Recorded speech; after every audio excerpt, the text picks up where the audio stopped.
Let's jump right in.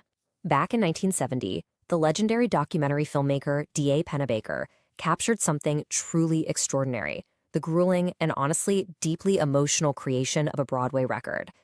Today, we're going behind the scenes of Stephen Sondheim's groundbreaking musical company.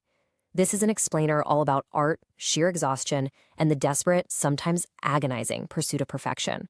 So think about this for a second. Can you ever really contain genius? Or capture the pure lightning in a bottle immediacy of a live performance forever? That's the philosophical question that totally nagged composer Stephen Sondheim, producer Thomas E. Shepard, director Hal Prince, and their absolutely exhausted cast. Because, let's face it, the experience of seeing a great musical or play in person, it's inherently uncapturable. It's an alchemy of that specific room. So how on earth do you bottle that lightning? Well, this was the terrifying core conflict for the performers. You know, live theater is fleeting. It breathes. It actually changes from a Wednesday matinee to a Saturday evening show. The magic is in the shared experience. But a cast album? A record demands absolute, permanent perfection. It's the definitive testament of the show that's going to live on forever. And let me tell you, words like definitive were being thrown around in the studio with pure, unadulterated anxiety. Part 1.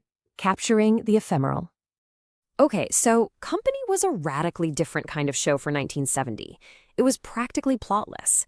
Instead of a traditional narrative, it focused on the messy emotions of life, loneliness, and the unanchored existence of a 35-year-old bachelor named Bobby as he reflects on his married friends and the women he dates.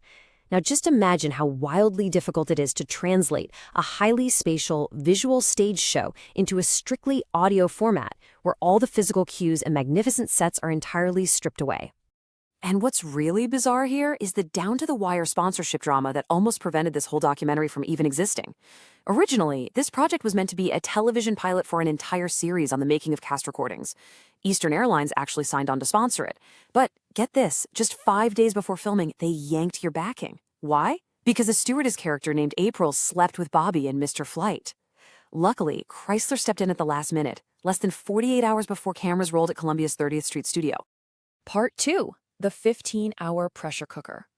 The marathon recording session itself took place on Sunday, May 3rd, right after the show's opening weekend on Broadway, and it turned into a brutal waiting game for the actors. The session kicked off at 10 a.m. Now, Elaine Stritch, who we are definitely going to focus on in a minute, had a call time of noon. Her solo was scheduled for 3:45 p.m., but because of endless swaps and delays, she didn't actually step up to sing it until well after midnight. Throughout this incredibly long day, Pennebaker's camera was uncomfortably close. Sondheim actually noted that actor Dean Jones was, quote, practically sweating out the notes as he delivered take after exhausting take of the soaring finale, Being Alive. With Pennebaker's extreme proximity, literally capturing Jones's dental work and uvula in tight close-up, you can practically see the physical fatigue blooming right there in his eyes. You can feel the tension steadily ramping up. At one point, you hear an entirely unironic announcement over the studio speakers. You could drive a person crazy, take 10. We see these actors pushed to their absolute limits.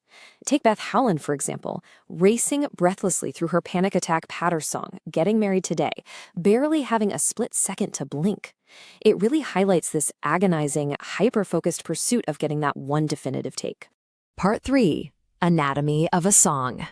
To really grasp the weight of this session's climax, we need to know exactly who Elaine Stritch's character, Joanne, is roasting in her caustic, club-style cabaret number. Ladies who lunch is a phrase that Sondheim almost certainly coined and popularized. It created this lasting cultural shorthand for a very specific, moneyed, mid-century Manhattan social set.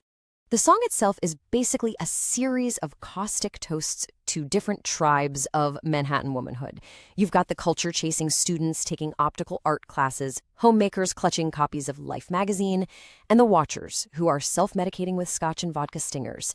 It's a brilliant portrayal of women bound by sexist conditioning and empty rituals, filling their days with Pinter plays and pieces of Mahler just to avoid any serious personal change.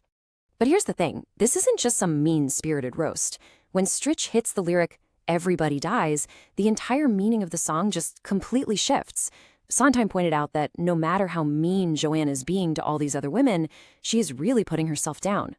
That one specific lyric turns a song from mere gossip into a profound existential memento mori. The jokes are just a shield, right?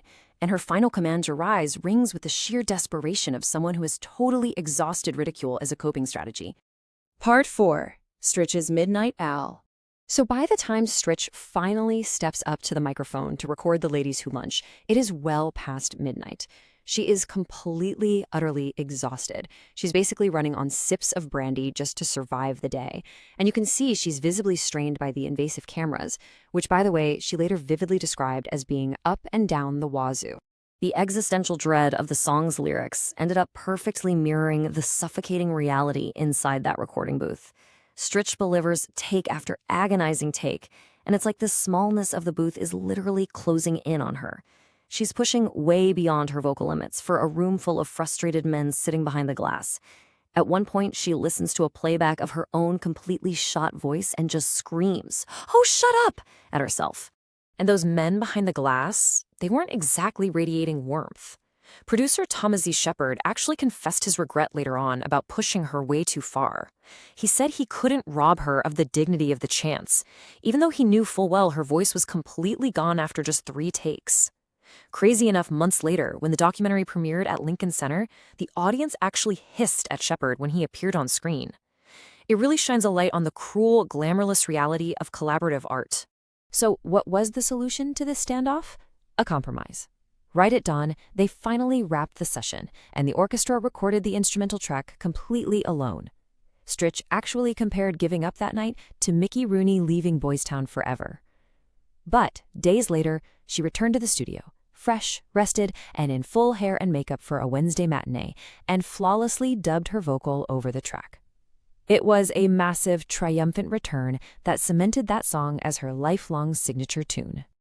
Part 5. The Mythic Legacy.